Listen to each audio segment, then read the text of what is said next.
प्रयागराज जिसे तीर्थराज कहा जाता है, यह शहर केवल त्रिवेणी संगम, कुंभ और महाकुंभ के लिए प्रसिद्ध नहीं है, बल्कि यहाँ ऐसे प्राचीन मंदिर भी हैं जिनका संबंध भारतीय पौराणिक कथाओं और हजारों वर्ष पुरानी धार्मिक परंपराओं से है। नमस्कार, मैं आज बात करने जा रही हूँ दारागंज में गंगा तट के पर स्थित एक प्रसिद्ध मंदिर नागवासुकी मंदिर के बारे में। लेकिन क्या आप जानते हैं कि इस मंदिर का संबंध सीधे समुद्र मंथन की पौराणिक कथा से जुड़ा हुआ है और यहाँ विराजमान नागराज वासुकी को केवल नाग देवता के रूप में नहीं, बल्कि हिंदू परंपरा में नागों के राजा के रूप में भी पूजा जाता है। आज हम इस वीडियो में जानेंगे नाग वासुकी मंदिर का इतिहास, समुद्र मंथन से इसका संबंध और इससे जुड़े कुछ अन्य रोचक तथ्य। पौराणिक कथा के अनुसार जब देवताओं और असुरों के बीच समुद्र मंथन हुआ तो मंदराचल पर्वत को मथनी और नागराज वासुकी को रस्सी के रूप में इस्तेमाल किया गया, पर इस विशाल प्रक्रिया में नागराज को बहुत कष्ट हुआ। वह थककर पीड़ित होकर विश्राम की तलाश में थे। तभी भगवान विष्णु ने की सलाह पर वो प्रयागराज पहुँचे और त्रिवेणी की पवित्र भूमि और संगम के जल से उन्हें शांति मिली और उन्होंने यहीं विश्राम। इसलिए इस मंदिर का पौराणिक काल से ही महत्व है।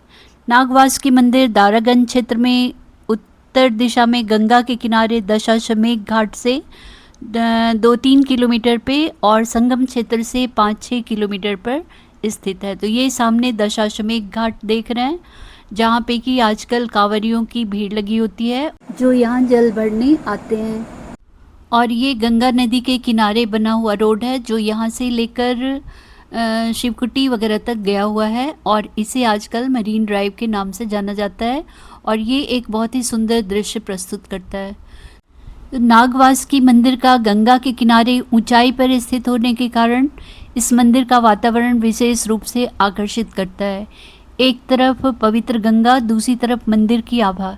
यह दृश्य प्रयागराज की आध्यात्मिक पहचान को और भी गहरा बना देता है। पानी बढ़ने पर गंगा का पानी इसकी सीढ़ियों तक आ जाता है और विशाल नदी विहंगम दृश्य प्रस्तुत करती है। अब बात करते हैं इतिहास की। उपलब्ध धार्मिक और ऐतिहासिक स्रोतों के अनुसार इस स्थान की प्राचीनता लगभग 10वीं शताब्दी बताई जाती है। हालांकि कई बार इसका पुनर्निर्माण हुआ है, जैसे कि 18वीं शताब्दी में मराठा शासक श्रीधर भोसले ने इसका पुनर्निर्माण कराया था और मंदिर और घाटों से जुड़ी कुछ स्थानीय कथाएं भी प्रचलित हैं जो मंदिर को और भी रोचक बनाती हैं, जिसमें एक मुग़ल शासक औरंगजेब से जुड़ा हुआ है और उसके सैनिकों से। कहते हैं कि जब औरंगजेब के सैनिकों ने इस मंदिर को तोड़ने की कोशिश की तो कुछ पेड़ काटने की वजह से कुछ जहरीला सा दूध निकला, जिससे उसके सारे सैनिक बेहोश हो गए और मंदिर को तोड़ नहीं पाए। मंदिर का मुख्य आकर्षण गर्भगृह में नागराज वासुकी की पत्थर की 5 फन वाला प्रतिमा है, जिससे में रंग बदलने वाली रोशनी से सजाया गया है और अलग अलग रोशनी में यह प्रतिमा बहुत ही अलौकिक नज़र आती है। नाग पूजा भारतीय संस्कृति में केवल सांप की पूजा नहीं है, बल्कि नागों के प्रति प्रकृति, शक्ति, संरक्षण और आध्यात्मिक ऊर्जा से भी इसे जोड़ा जाता है। इस मंदिर की सबसे विशेष दिन नाग पंचमी को माना जाता है, जो इस वर्ष 17 अगस्त 2026 को है। हर वर्ष नाग पंचमी पर यहाँ सबसे बड़ी संख्या में श्रद्धालु पहुँचते हैं और मंदिर में विशेष पूजा अर्चना होती है। पूरा वातावरण धार्मिक रंग में दिखाई देता है और मेले सा माहौल रहता है, यानी मेले का आयोजन भी होता है। वैसे तो पूरे सावन और भादों में रुद्राभिषेक और सर्पदोष आदि की पूजा होती है, पर यह दिन सबसे विशेष माना जाता है। मंदिर परिसर में नागराज की पत्थर की पंचमुखी प्रतिमा के अतिरिक्त गणेश जी, भगवान शिव और माता पार्वती की भी मूर्तियां हैं। यहीं पर भीष्म पितामह की भी लेटी हुई प्रतिमा आकर्षण का केंद्र होती हैं। तो जैसा कि आजकल सावन का महीना चल रहा है, तो इस मंदिर परिसर में जगह जगह कई तरह के अनुष्ठान जो शिव से जुड़े हुए या फिर नाग देवता से जुड़े हुए अनुष्ठान वगैरह चल रहे हैं और जगह जगह लोग श्रद्धालु जमा हैं और हवन पूजा वगैरह में लगे हुए हैं। जैसा कि आप देख रहे हैं यहाँ का माहौल किस तरह का है, वातावरण शांतिमय और काफी आध्यात्मिक भी है।